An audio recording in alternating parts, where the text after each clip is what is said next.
ونستغفره ونعوذ بالله تعالى من شرور أنفسنا وسيئات أعمالنا من يهده الله فلا مضل له ومن يضلل فلن تجد له وليا مرشدا أشهد أن لا إله إلا الله وحده لا شريك له جل عن الشبيه والمثيل والكفء والنذير ليس كمثله شيء وهو السميع البصير وأشهد أن سيدنا ونبينا محمدا عبده ورسوله صلى الله عليه وعلى آله وأصحابه ومن تمسك بسنته إلى يوم لا ينفع مال ولا بنون إلا من أتى الله بقلب سليم. يقول الله جل جلاله في كتابه المنزل بعد أعوذ بالله من الشيطان الرجيم يا أيها الذين آمنوا اتقوا الله حق تقاته ولا تموتن إلا وأنتم مسلمون. يا أيها الناس اتقوا ربكم الذي خلقكم من نفس واحدة وخلق منها زوجها وبث منهما رجالا كثيرا ونساء واتقوا الله الذي تساءلون به والأرحام إن الله كان عليكم رقيبا. يا أيها الذين آمنوا اتقوا الله وقولوا قولا سديدا يصلح لكم أعمالكم ويغفر لكم ذنوبكم ومن يطع الله ورسوله فقد فاز فوزا عظيما. ونبينا محمد صلى الله عليه وسلم إذ يقول اتق الله حيثما كنت واتبع السيئة الحسنة تمهها وخالق الناس بخلق حسن أو كما قال صلى الله عليه وسلم. Mga minamahal na alipin ng Allah subhanahu wa ta'ala, pasalamatan natin na nag-iisang Allah subhanahu wa ta'ala sapagkat tayo ngayon ay muli natin nasaksihan ng Jumu'ah na bilang sumasampalataya sa dakilang Allah subhanahu wa ta'ala na alam naman natin na ang araw ng Jumu'ah ay pinakamainam na araw para sa lahat. Sinabi ng Propeta sallallahu alayhi wa sallam, khayru yawmin tala'at fihi ash-shams yawmul Jumu'ah fihi khalaqa Allahu Adam wa fihi udkhila al-jannah wa fihi ukhrija minha wa la taqumu as-sa'atu illa fi yawmil Jumu'ah. Khayru yawmin tala'at fihi ash-shams, pinakamainam na araw ng Propeta sallallahu alayhi wa sallam na kung saan sisikatan ng araw ay ang yawmul Jumu'ah. Fihi khalaqa Allahu Adam, at sa araw din ng Jumu'ah ay inikha ng Allah subhanahu wa ta'ala si Adam alayhi salam. Wa fihi udkhila al-jannah, at sa araw din ng Jumu'ah ay pinapasok ng Allah subhanahu wa ta'ala si Adam alayhi salam sa paradise. Wa fihi ukhrija minha, at sa araw din ng Jumu'ah ay pinalabas ng Allah subhanahu wa ta'ala si Adam alayhi salam sa paradise. Wala taqumu sa'atu illa fi yawmil Jumu'ah, at hindi tatayo ng Allah subhanahu wa ta'ala, hindi mangyayari ang araw na kung saan tayo ay lilitisin ng Allah liban na lang sa araw ng Jumu'ah. Mga minamahal na alipin ng Allah subhanahu wa ta'ala, kabilang sa kailangan ng Jumu'ah o ng araw ng Jumu'ah ay ang nabanggit ng Propeta sallallahu alayhi wa sallam na sa pinakamalapit nitong kahulugan na kung sino man ang magsura ng Jumu'ah na magkasunod na dalawang Jumu'ah ay papatawarin ng Allah subhanahu wa ta'ala ang kanyang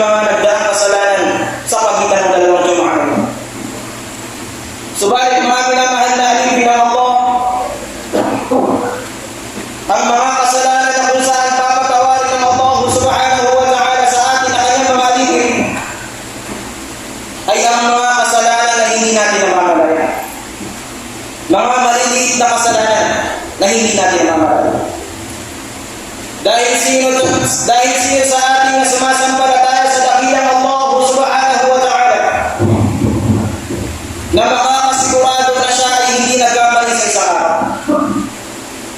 Sinabi ng Propeta sallallahu alaihi wasallam, kullu bani Adam khata wa khayrul khata'in at-tawwabun. Lahat ng anak ni Adam ka ng Propeta sallallahu alaihi wasallam ay nagkakamali o nagkakasala. At ang pinakamainam sa mga taong nagkakamali o nagkakasala ay ang pagbabalilaw sa dakilang Allah subhanahu wa ta'ala. Mga minamahal na alipin ng Allah subhanahu wa ta'ala, sa araw na ito ay ating pag-uusapan ang mga dahilan, asbabul khasara, mga dahilan ng ating pagkalugi sa mundong ito, lalo-lalo na sa yawmul qiyamah. Dahil katotohanan na Allah subhanahu wa ta'ala ay nagbanggit sa banal na Quran, wal 'asr, innal insana lafi khusr. Isinusumpa ko ika ng Allah subhanahu wa ta'ala sa waktu ng 'asr o sa panahon, innal insana lafi khusr. Nakatotohanan na ang lahat ng mga tao ay nalugi. Kaya naman sa araw na ito ay ating tatalakayin kung ano nga ba ang mga pwedeng maging dahilan. Ano nga ba ang mga dahilan ng ating pagkalugi? Unang-una na dito, mga minamahal na alipin ng Allah, ittiba'u qur'anis. Pagsunod natin, pakikisama natin sa mga tao o sa mga kasamahan natin gumagawa ng mga kasama. Sa panahon natin ngayon ay nauuso ang salitang pakikisama, na sa pakikisama na iyon ay hindi natin namamalayan na habang tayo ay natutuwa sa pakikisama na iyon ay unti-unti na palang nawawala ang pagkatakot natin sa dakilang Allah subhanahu wa ta'ala. Unti-unti na pala natin nakaliligtaan ang pag-alala sa dakilang Allah subhanahu wa ta'ala.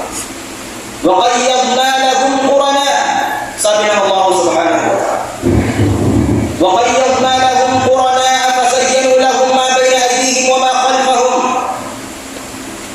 At aming itinalaga sa kanila qurana, ang kanilang mga magiging kasama.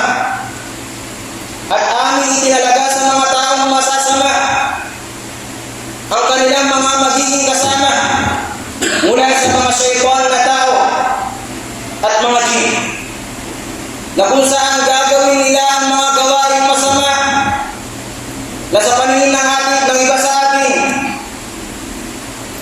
ay parang mayroong parampalang. Nawawala ang takot natin sa Allah subhanahu wa ta'ala at hindi natin namamalayan na nakakagawa tayo ng mga gawaing masama. Innahum kanu khasirin. Katotohanan na ang mga tao na iyon ay kabilang sa mga tao na lugi. Mga minamahal na alipin ng Allah subhanahu wa ta'ala, tayo na sumasampalataya sa dakilang Allah subhanahu wa ta'ala, pagka tayo ay napunta sa isang lugar na wala tayong makilala at nakisama tayo, nakihalubilo tayo sa mga taong gumagawa ng masama, ay katotohanan na tayo ay kabilang sa mga taong yun. Lianna idha awad nafsaka ala shay'in fa inna nafsaka tata'awadu alayh. Dahil katotohanan na kapag sinanay mo ang sarili mo sa isang bagay,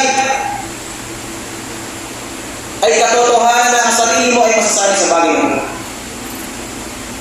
At sinabi ng isa sa mga syuhara, o sabihin natin ay makata, bi'ishratika as-salihin tu'adda lahu.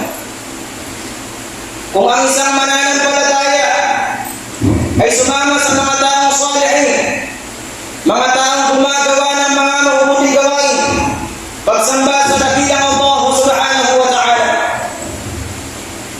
mapapabilang ka sa mga tao niyo. Mapapabilang ka sa mga tao gumagawa ng mga mabuti. Pangalawa ng aming minamahal na alipin ng Allah, al-inshighal bil mal wal 'an al-fara'id.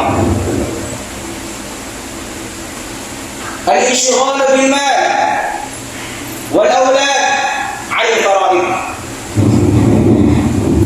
Ang pagiging abala natin sa ating mga kayamanan at ng ating mga anak na siya ang nagiging dahilan para makalimutan natin ang pag-alala sa dakilang Allah subhanahu wa ta'ala. Ya ayyuhalladhina amanu la tulhikum amwalukum wa la auladukum. O kayong mga sumasampalataya sa atin ng Allah subhanahu wa ta'ala, huwag nawa kayong magpalinlang sa inyong mga kayamanan at inyong mga anak. Huwag nawa kayong magpalinlang o huwag nyo nawang ipagpalit ang pagsamba sa dakilang Allah subhanahu wa ta'ala. Huwag nyo nawang ipagpalit ang pag-alala sa dakilang Allah subhanahu wa ta'ala sa inyong mga kayamanan at sa inyong mga anak. وَمَنْ يَفْعَلْ ذَلِكَ فَأُولَٰئِكَ هُمُ الْخَاسِرُونَ. At kung sino man ang gumawa ng bagay na ito, na ipagpalit niya ang pagsamba niya sa dakilang Allah subhanahu wa ta'ala, pananampalataya sa dakilang Allah subhanahu wa ta'ala para sa kanyang mga kayamanan at kanyang mga anak, فَأُولَٰئِكَ هُمُ الْخَاسِرُونَ. Ang mga tao na yun ay ang mga tao na lugi. Isang kwento na kung saan sa kapanahunan ni Nuh alayhi salam, ونادى نوح ربه, at tinawag ni Nuh alayhi salam ang Allah subhanahu wa ta'ala. فقال إن بني من أهلي. At sinabi ni Nuh alayhi salam na ang aking anak ay kasama sa aking mga anak. وإن وعدك الحق. At katotohanan na ang iyong pangako ya Allah ay totoo. Wa anta ahkamul hakimin. At ang naging tugon ng Allah subhanahu wa ta'ala kay Nuh alayhi salam, qala ya Nuh innahu laysa min ahlik. Ya Nuh, ang bata na iyon ay katotohanan na hindi siya kasama sa iyong mga anak. Dahil ang anak ni Nuh alayhi salam, nang siya ay anyayahin ni Nuh alayhi salam na sumakay sa barko na ipinagutos ng Allah subhanahu wa ta'ala, ay kanyang sinabi, qala sa'awi ila jabali ya'simuni min al-ma. Aakyat na lamang ako sa bundok dahil hindi naman ako aabutan ng tubig na yan. Kaya naman sinabi ng Allah subhanahu wa ta'ala, qala ya Nuh innahu laysa min ahlik. Ya Nuh, katotohanan ay hindi siya kasama sa iyong mga anak. Innahu amalun ghayru salih, fala tas'alni ma laysa laka bihi 'ilm. Katotohanan ya Nuh ay gumawa siya ng bagay na kung saan hindi mabuti. Dahil hindi niya sinunod ang utos ng Allah subhanahu wa ta'ala. Hindi niya sinunod ang utos ng kanyang ama na si Nuh alayhi salam. At lalong-lalo na ang utos ng Allah subhanahu wa ta'ala. فَلَا تَسْأَلْنِ مَا لَيْسَ لَكَ بِهِ عِلْمٌ. At huwag kang hihilin sa akin ng Allah subhanahu wa ta'ala nang hindi mo alam. Inni ya'iduka an takuna min al-jahilin. Katotohanan ako ya Nuh, sabi ng Allah subhanahu wa ta'ala, ay inilalayo kita mula sa pagiging mama. At dahil sa pagiging tanda ni Nuh alayhi salam, ay kanyang naging tugon sa Allah subhanahu wa ta'ala.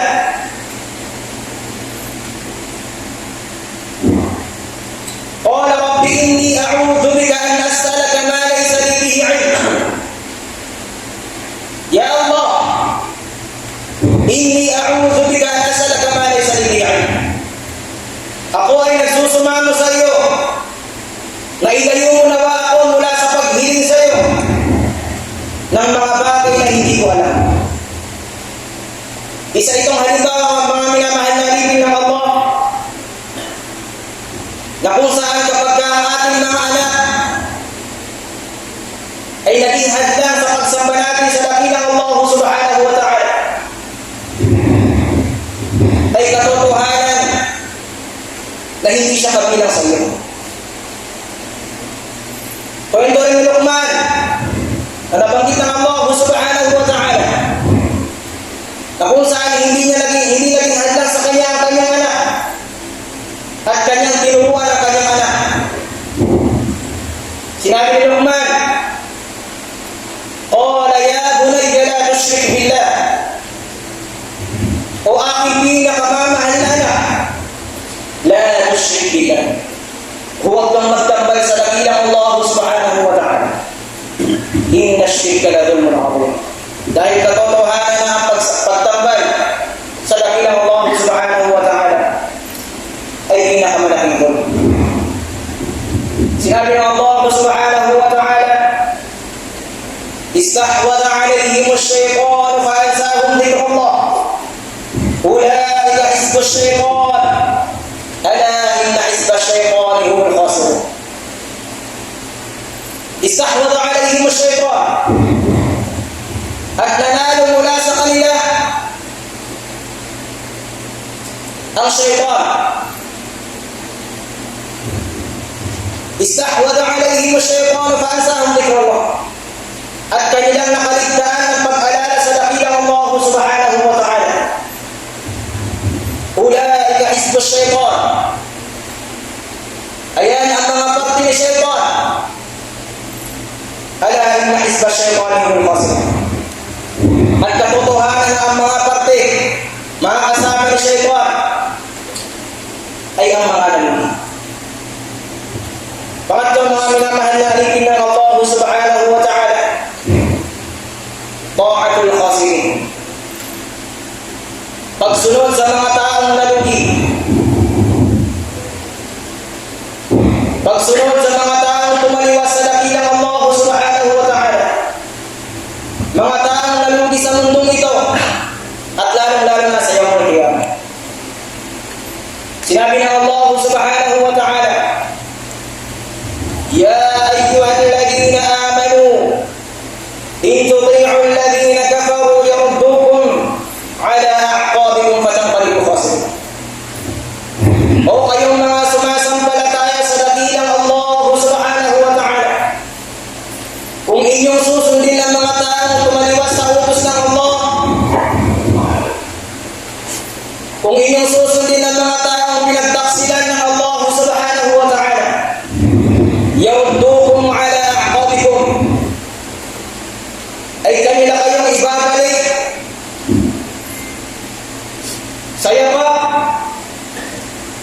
sa yapak ng kawalang paniniwala. Fatanqalibu khasirin. At kayo ay babalik sa dakilang Allah subhanahu wa ta'ala na mga nalugi. Mga taong nalugi sa mundong ito at lalong-lalo na sa iyong mundo. Subalit mga minamahal na alipin ng Allah, bakit nga ba kailangan natin alamin ang mga bagay na ito?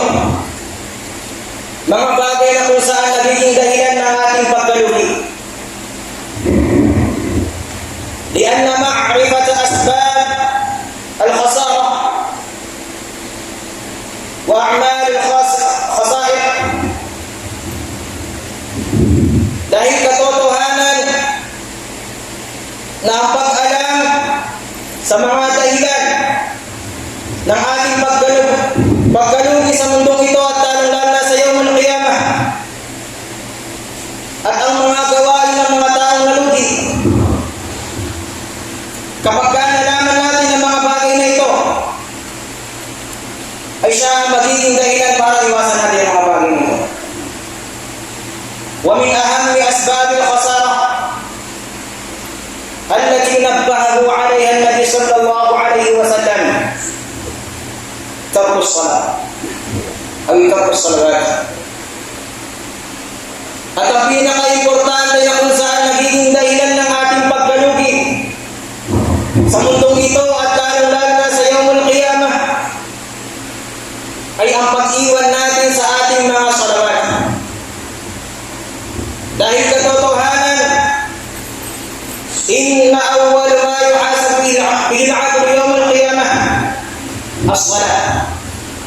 Dahil katotohanan ang Propeta sallallahu alaihi wasallam ay nagbika na katotohanan na ang unang-unang lilitisin ng Allah subhanahu wa ta'ala sa kanyang mga alipin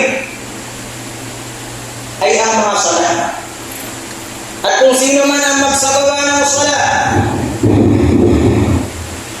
ay katotohanan na siya ay nagtagumpay mula sa pagliligtas ng Allah subhanahu wa ta'ala. Fa-in fasadat, at kung siya naman ay nabigo mula sa pagliligtas ng Allah subhanahu wa ta'ala dahil lagi siyang nagpapahuli ng salat, nagsasala siya ng takhallusan wa laysa ikhlasan, nagsasagawa siya ng salat para lamang makawala mula sa utos ng Allah subhanahu wa ta'ala at hindi naghahangad ng gantimpala mula sa dakilang Allah subhanahu wa ta'ala, ay magiging walang saysay ang kanyang mga nagawa na kabutihan. Kung siya ay nabigo mula sa paglilitis ng Allah subhanahu wa ta'ala sa kanyang mga salawat, ay mabibigo rin siya mula sa kanyang mga nagawa kabutihan. Makabilang siya sa mga taong nabi. أقول ما تسمعون أقول قولي هذا وأستغفر الله لي ولكم ولسائر المسلمين من كل ذنب فاستغفروه إنه هو الغفور الرحيم.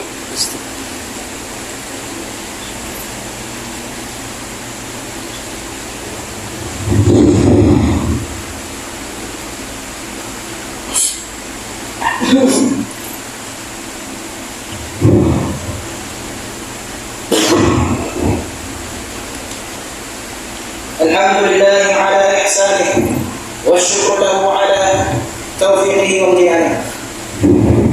أشهد أن لا إله إلا الله وحده لا شريك له تعظيما لشأنه، وأشهد أن محمدا عبده ورسوله الداعي إلى رضوانه. أما بعد،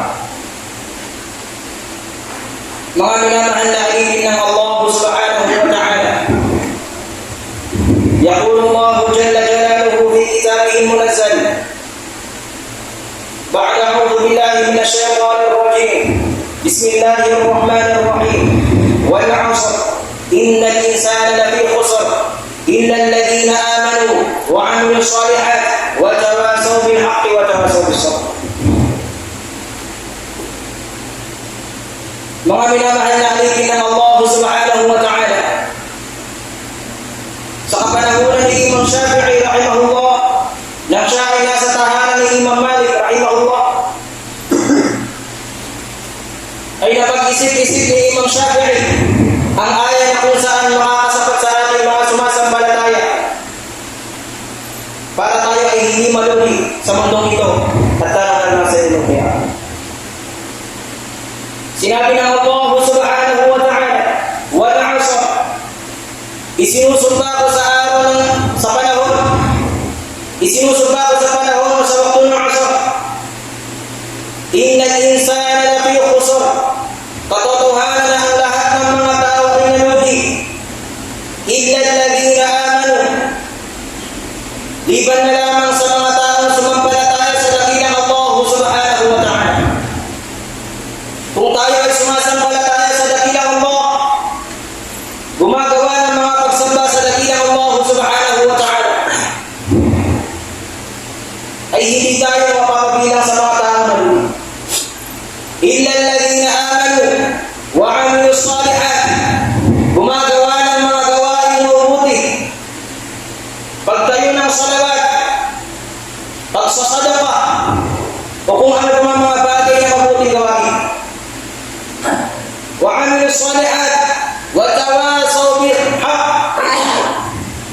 Pagtutulungan sa mga makatotohanan na bagay. Pagtutulungan sa paggawa ng totoo. Watawasaw bis-sabr. At pagtutulungan sa pag-ibig. يقول النبي صلى الله عليه وسلم أتاني آتي من ربي فقال من صلى عليك من أمتك صلاة كتب الله له بها 10 حسنات ومحى عنه 10 سيئات ورفع له 10 درجات ورد عليه مثلها. اللهم صل وسلم على محمد وعلى آل محمد كما صليت على إبراهيم وعلى آل إبراهيم وبارك على محمد وعلى آل محمد كما باركت على إبراهيم وعلى آل إبراهيم في العالمين إنك حميد مجيد. وقال ربكم ادعوني أستجيب لكم آمين يا رب العالمين. اللهم لك الحمد كله ولك الشكر كله وإليك يرجع الأمر كله. اللهم اهدنا الصراط المستقيم. اللهم اهدنا الصراط المستقيم. اللهم اهدنا الصراط المستقيم صراط الذين أنعمت عليهم غير المغضوب عليهم ولا الضالين آمين يا رب العالمين. اللهم إنك قلت في كتابك الكريم ادعوني أستجب لكم. اللهم اغفر لنا ذنوبنا وذنوب آبائنا وأمهاتنا ولوالد والدينا وارحمهم كما ربنا صغارا. اللهم إنا نسألك حبك وحب من يحبك وحب عمل يقربنا إلى حبك. اللهم إنا نسألك الخير كله عاجله وآجله ما علمنا منه وما لم نعلم ونعوذ بك من الشر كله عاجله وآجله ما علمنا منه وما لم نعلم. اللهم اجعلنا من الذين إذا ذكر الله وجلت قلوبهم وإذا تلت عليهم آياتك يا ربنا زادتهم إيمانا وعلى ربهم يتوكلون.